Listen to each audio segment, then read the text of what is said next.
Class 6, 7, 8, 9, 10 অর্থাৎ মাধ্যমিকের প্রত্যেকটা ক্লাসে ইংলিশ ফার্স্ট পেপারে একটা টপিক রয়েছে, সেটার নাম হচ্ছে A column, B column, C column, অর্থাৎ ম্যাচিং সেন্টেন্স। একটা সেন্টেন্সকে 3 খণ্ডে বিভক্ত করে 3টা কলামের মধ্যে দেওয়া হয়েছে। আপনাকে ওই 3টা খণ্ডকে এক জায়গায় করতে হবে, দিয়ে একটা সেন্টেন্স তৈরি করতে হবে। তবে 6 এবং 7 ক্ষেত্রে 3টা কলাম না থাকে, অনেক সময় 2টা কলাম থাকে। তো যাই হোক, আপনি যদি এই 3টা কলাম থেকে আপনার ওই অংশগুলোকে এক জায়গায় করতে পারেন, তো সেই ক্ষেত্রে 6, 7 যে 2টা কলাম থাকে, সেক্ষেত্রে তো কোনো সমস্যাই হবে না। এটা শিখলে আপনি সবই পারবেন, ঠিক আছে? আর এইটা সবার জন্য একই নিয়ম, এবং এইটা আপনারা যেটা করেন সেটা হচ্ছে বাংলা অর্থ করে করে করে এটা মিলাই করার চেষ্টা করেন। তো অনেক ক্ষেত্রে বাংলা করতেই পারেন না, যার কারণে আর হয় না। হ্যাঁ, আবার অনেকে কি করেন, আপনার হচ্ছে প্রিভিয়াস বোর্ড প্রশ্ন যেগুলো আছে সেগুলো সব মুখস্থ করেন, আর পরীক্ষাতে কমন আসে না, আর কমন না আসলে আর লিখতেও পারেন না। তো আজকে আমি আপনাদেরকে এমন একটা পদ্ধতি শিখিয়ে দেব, যে পদ্ধতির মাধ্যমে আপনি যদি বাংলা অর্থ করতে নাও পারেন, তবুও আপনি এই ম্যাচিং সেন্টেন্সে 5 মার্কে 5 মার্কই পাবেন। ওকে, কিভাবে এটা করতে হয় ভালো করে খেয়াল করেন। দেখেন, প্রথম যে কাজটা সেটা হচ্ছে আপনি খেয়াল করবেন যে প্রথম যে কলামটা, এই কলামের মধ্যে দেখবেন ভার্ব আছে কিনা। তো যদি ভার্ব থাকে, দেখেন এখানে একটা ভার্ব আছে ইজ। তাহলে আমাদেরকে এখন, যেহেতু এখানে ভার্ব আছে, তাহলে বি কলাম থেকে আমরা যেটা নিব সেই অংশে ভার্ব থাকতে পারবে না, কারণ ভার্ব যেহেতু একটা সেন্টেন্সে একটাই থাকে, সেক্ষেত্রে এই কলামে যেহেতু ভার্ব আছে, তার মানে এই কলামে ভার্ব থাকতে পারবে না। তাহলে দেখেন এইখানে একটা ভার্ব আছে, তার মানে এইটা নেওয়া যাবে না, এই নাম্বারের ক্ষেত্রে এটা নেওয়া যাবে না। দিস ইনভ্যালুয়েবল ভার্চু, এখানে ভার্ব নেই। দিস গ্রেট ভার্চু, এখানেও ভার্ব নেই। অ্যাচিভস সাকসেস, দেখেন এখানে ভার্ব আছে, এটা হচ্ছে ভার্ব, তার অর্থ হচ্ছে আপনি এটাও নিতে পারবেন না। এবার the best quality of a human being, এটা আপনি নিতে পারবেন, কারণ এখানে ভার্ব নেই। তাহলে দেখেন প্রথমেই এই 2টা জিনিস বাদ, এইটা এবং এইটা কিন্তু প্রথমে বাদ চলে গেল। তাহলে বাকি থাকলো হচ্ছে এই 3টা। এখন আপনি চেষ্টা করবেন এই 3টার মধ্যে কোনটা হবে। অনেক ক্ষেত্রে দেখবেন যে কোনোটাই হবে না, মাত্র একটাই হবে। সব 15 ভিডিওটা দেখেন, বুঝতে পারবেন, খুব সহজেই আপনি করতে পারবেন। এরপরে যতটুকু বাংলা করার দরকার হয় লাস্ট, তখন বাংলা করব।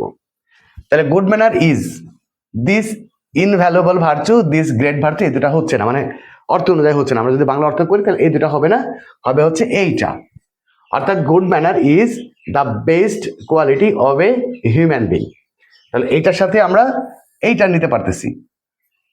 ওকে, এটা ধরেন নিলাম। আচ্ছা, এবার দেখেন এখান থেকে আমরা কোনটা নিব। যেহেতু এখানে অব এ হিউম্যান বিং এই অংশটা শেষ হয়ে গেছে, অর্থাৎ পরবর্তী অংশে হয় একটা প্রেপোজিশন হবে, না হলে কনজাংশন হবে। দেখেন পরবর্তী অংশে কনজাংশন কিন্তু এই একটা মাত্র আছে। ওকে, তাহলে দেখেন good manner is the best quality of a human being and is a great virtue, এবং এটা একটা ভালো গুণ। তাহলে আমরা এটার সাথে কোনটা নেব, এটার সাথে নিব হচ্ছে এইটা, একটু মনে রাখবেন। হ্যাঁ, এবার আসেন a man of good manner. দেখেন a man of good manner, প্রথম কথা হচ্ছে দেখেন এই অংশে কোনো ভার্ব নেই, তাহলে এখান থেকে আমরা যেটা নেব সেটাতে ভার্ব থাকতে হবে।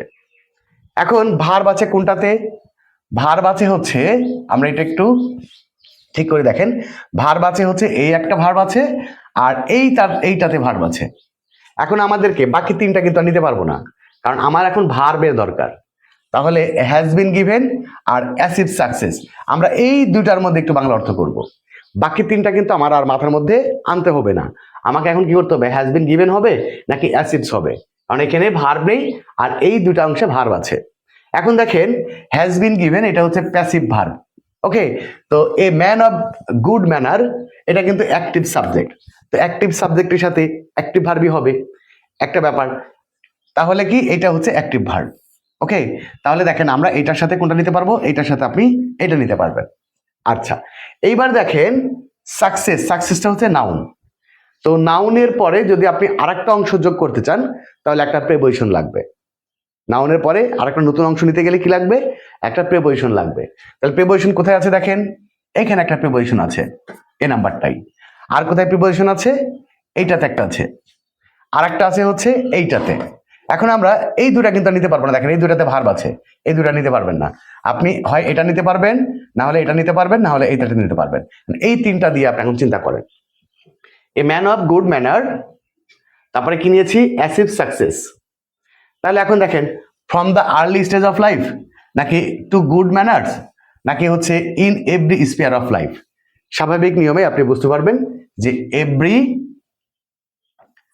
In every spare of life, অর্থাৎ জীবনের প্রত্যেকটা ক্ষেত্রে। দেখেন যেহেতু এখানে গুড ম্যানার আছে, আবার এখানে ম্যানার হবে না, তো গুড ম্যানার্স মানে আপনি দেখলেই বুঝবেন যে না, এটা নেওয়া যাচ্ছে না।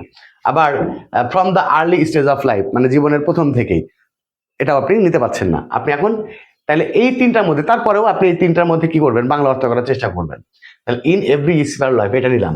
তাহলে এ man of good manner achieve success in every spare of life, অর্থাৎ একটা ভালো আচরণ, ভালো চরিত্রের মানুষ সে কি করে, প্রত্যেকটা ক্ষেত্রে, জীবনের প্রত্যেকটা ক্ষেত্রে সফলতা অর্জন করে। এবার আসেন in all religious a great importance. দেখেন এখানে কিন্তু ভার্ব নেই, এই অংশটার মধ্যে কোনো ভার্ব নেই। যেহেতু ভার্ব নেই তার মানে কি, এখানে যে অংশটা ভার্ব আছে সেটা আপনাকে নিতে হবে। এখন ভার্ব আছে কোনটাতে, এইটাতে ভার্ব আছে এবং এইটাতে ভার্ব আছে, তো অলরেডি এটা তো আমাদের নেওয়া হয়ে গেছে। তাহলে এখন কি হবে, হ্যাজ বিন গিভেন। ওকে, তাহলে ইন অল রিলিজিয়ান্স, প্রত্যেকটা ধর্মে এ গ্রেট ইম্পর্টেন্স মানে খুব গুরুত্ব হ্যাজ বিন গিভেন মানে দেওয়া হয়েছে। এখন নতুন করে এরপরে আরেকটা অংশ যোগ করলে কি লাগবে, একটা প্রিপোজিশন লাগবে। তাহলে প্রিপোজিশন আছে কোন জায়গায়, এই দুটো হচ্ছে না, দেখেন এখানে ভার্ব আছে, এখানেও ভার্ব আছে, এই দুটো বাদ, এটা অলরেডি নেওয়া হয়ে গেছে, এটাও বাদ। তাহলে এখন এই দুটার মধ্যে আপনাকে চিন্তা করতে হবে কোনটা হবে। তাহলে আমরা কি নিতে পারি, has been given to good manners, অর্থাৎ ভালো আচরণের প্রতি, ভালো ব্যবহারের প্রতি। তাহলে ইন অল রিলিজিয়ান্স, প্রত্যেকটা ধর্মে এ গ্রেট ইম্পর্টেন্স, গুরুত্ব হ্যাজ বিন গিভেন দেওয়া হয়েছে টু গুড ম্যানার্স মানে ভালো আচরণের প্রতি। এবার আসেন এ পারসন হু পসেস।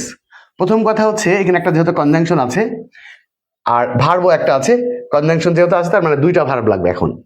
তো প্রথম ব্যাপারটা আছে এ পারসন হু পসেস, যে মানুষের মানে থাকে, কি থাকে, এখন দেখেন দিস ইন ভ্যালুয়েবল ভার্চু এবং দিস গ্রেট ভার্চু, এই দুটো একই রকম সেন্টেন্স, আপনি দুটোর মধ্যে যেটা ইচ্ছা সেটাই নিতে পারবেন।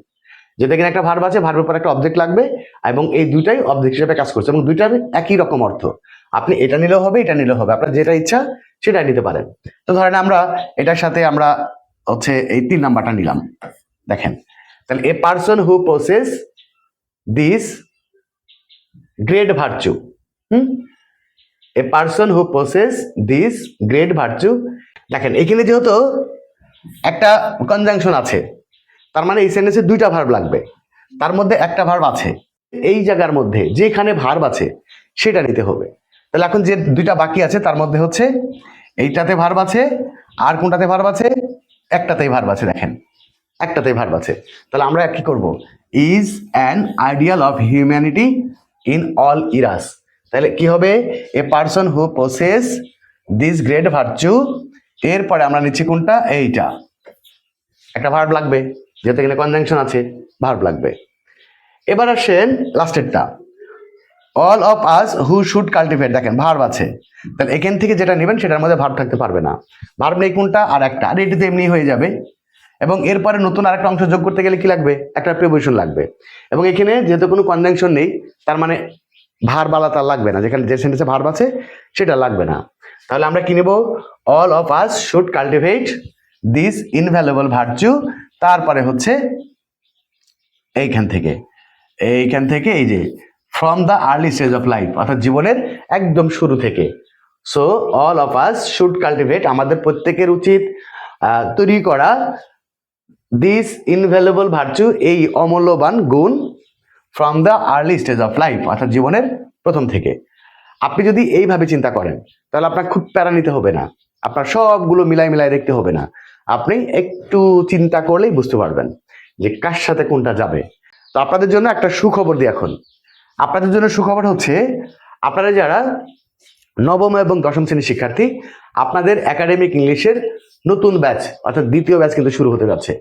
আপনারা যারা নবম এবং দশম শ্রেণীর শিক্ষার্থী, আপনাদের ইংলিশ ফার্স্ট পেপার এবং ইংলিশ সেকেন্ড পেপারের পুরো 200 মার্কের কমপ্লিট প্রিপারেশন নিয়ে নতুন আরেকটি অনলাইন ব্যাচ আমরা ঈদের পরে শুরু করতে যাচ্ছি।